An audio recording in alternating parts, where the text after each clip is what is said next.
Hello friends, இன்றைக்கி lunch box ரெசிபிக்கு நம்ம பார்க்க போகிறது பீட்ரூட் ரைஸ். பீட்ரூட் ரைஸ் என்னோடய ஸ்டைலில் எப்படி பண்ணுறதுன்னு பார்க்கலாமா? இதுக்கு தேவையான இன்க்ரீடியன்ஸ் எல்லாம் நான் 2 ஆனியன் எடுத்திருக்கேன். தேவைக்கேற்ப காரத்திற்கேற்ப பச்சை மிளகாய், அதுக்கப்புறம் ஒரு 10 பல்லு பூண்டு, அதை நான் தட்டி வச்சுருக்கேன். அதுக்கப்புறம் 1.5 அளவுக்கு பீட்ரூட்டை கிரேட் பண்ணி வச்சுருக்கேன். அப்புறம் தாளிக்க தேவையான ஐட்டம்ஸ். இப்போ கடாய் வச்சுக்கோங்க. கடாய் சூடானதும் எண்ணெய் ஊற்றிக்கோங்க. நான் நல்லெண்ணெய் எடுத்திருக்கேன். நீங்களும் நல்லெண்ணெய் ஊற்றி செஞ்சு பாருங்கள், நல்லாயிருக்கும். கடுகு பொரிஞ்ச உடனே உளுத்தம்பருப்பு, கடலைப்பருப்பு, காஞ்ச மிளகாய் இதெல்லாம் போட்டு தாளித்து வச்சுக்கோங்க. கூடவே கருவேப்பிலையும் போட்டுக்கோங்க. இதெல்லாம் தாளித்ததுக்கப்புறம் நம்ம கட் பண்ணி வச்சுருக்க பூண்டு சேர்த்துக்கோங்க. ஃபஸ்ட்டு பூண்டு, நெக்ஸ்ட்டு ஆனியன் ஆட் பண்ணிக்கோங்க. ஆனியன் ஆட் பண்ணதுக்கப்புறம் நம்ம காரத்துக்கேற்ப க்ரீன் சில்லி வச்சுருக்கோம். அந்த க்ரீன் சில்லியை சென்டரில் ஸ்லிட் போட்டு அதையும் ஆட் பண்ணிக்கோங்க. இதெல்லாம் வறுவலாக வர அளவுக்கு வறுத்து எடுத்துக்கோங்க.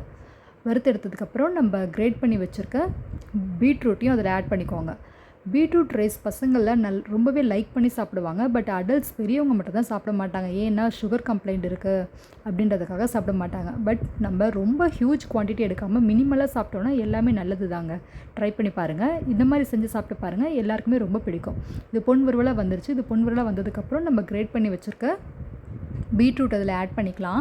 நிறைய பேர் அந்த பீட்ரூட்லேருந்து வர தண்ணி அப்புறம் வேக வச்ச அந்த தண்ணியிலே வேக வச்சுடுவாங்க. நான் கொஞ்சமாக தண்ணி, ஒரு 2 to 3 ட்ராப்ஸ் இல்லைனா ஒரு 1/4 டம்ளருக்கும் கம்மியாக தண்ணி ஆட் பண்ணிக்குவேன். ஆட் பண்ணனா நம்ம வெந்துடும். குழந்தைங்க சம்டைம்ஸ் அதில் நரன்னு வேகாமல் இருந்துச்சுன்னா சாப்பிடாம அவாய்ட் பண்ணிவிடுவாங்க. அதனால நான் கொஞ்சம் தண்ணி ஊற்றி வேக வச்சுக்குவேன். நீங்களும் இந்த மாதிரி ட்ரை பண்ணி பாருங்கள். மூடி போட்டு வேக வைங்க. சிம்மில் வைங்க. ரொம்ப ஹை ஃப்ளேமில் வச்சா வேகாது, அரை வேக்காடாக இருக்கும். அதனால் தண்ணி ஊற்றி சிம்மிலே வச்சிங்கன்னா நல்லா வெந்துடும். குழஞ்சிடாமல் பார்த்துக்கோங்க. வெந்ததுக்கப்புறம் நான் ஒரு பவுலில் சாதம் வடித்து வச்சுருக்கேன். அந்த ரைஸில் மேலாப்பில் கொஞ்சம் ஒரு 3 to 4 டேபிள் ஸ்பூன் நல்லெண்ணெய் ஊற்றி கிளறி வச்சுருக்கேன். அதுக்கப்புறம் இந்த பீட்ரூட் எல்லாம் அதில் போட்டு சாதத்தெல்லாம் கிளறிட்டு லஞ்ச் பாக்ஸுக்கு பேக் பண்ணி கொடுத்து விடுங்க. பசங்களை இன்னும் வேணும்னு கேட்டு ஆசைப்படுவாங்க. பீட்ரூட் ரைஸ் அந்தளவுக்கு டேஸ்ட் அல்டிமேட்டாக இருக்கும். ட்ரை பண்ணி பாருங்கள். கிட்ஸுக்கு ரொம்ப பிடிக்குங்க. இது மேலே கார்னிஷ் பண்ணிக்கோங்க. இந்த ரைஸ் பிடிச்சிருந்தா, நான் செஞ்சது பிடிச்சிருந்தா லைக் பண்ணுங்கள், கமெண்ட் பண்ணுங்கள், ஷேர் பண்ணுங்கள்.